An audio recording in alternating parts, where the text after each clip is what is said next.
Assembly ఎన్నికల వేళ ఏపీలో అనూహ్య పరిణామాలు చోటు చేసుకుంటున్నాయి. వైసీపీ నుంచి గెలిచి టీడీపీకి మద్దతిస్తున్న 4 ఎమ్మెల్యేలు 2 ఎమ్మెల్సీలపై అనర్హత వేటు వేయాలని వైసీపీ ఫిర్యాదు చేస్తే టీడీపీ సైతం అదే పంథాను అనుసరిస్తోంది.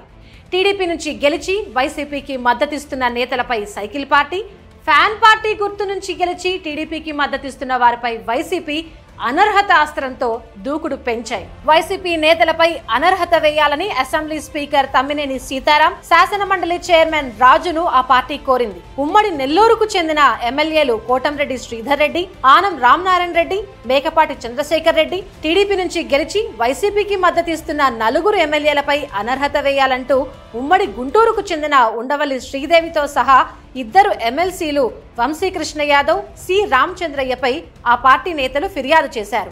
గత ఏడాది జరిగిన శాసన మండలి ఎమ్మెల్సీ ఎన్నికల్లో వైసీపీ విప్ ధిక్కరించి ఆ పార్టీ ఎమ్మెల్యేలు 4 ఓటింగ్ లో పాల్గొన్నారు. ఎమ్మెల్సీ సి రామచంద్రయ్య టీడీపీ గూటికి చేరగా వంశీకృష్ణ యాదవ్ జనసేన గూటికి చేరారు. దీంతో పార్టీ నుంచి సస్పెండ్ చేసిన వైసీపీ తాజాగా వారిని అనర్హులుగా ప్రకటించాలని నిర్ణయించింది.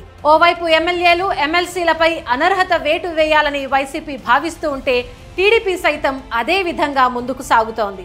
4 ఎమ్మెల్యేలపై అనర్హత వేయాలని స్పీకర్ను ఆ పార్టీ కోరనుంది.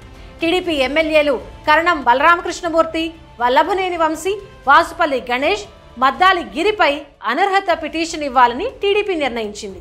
పార్టీ మారిన ఎమ్మెల్యేలను అనర్హులుగా ప్రకటించాలని కోరనుంది.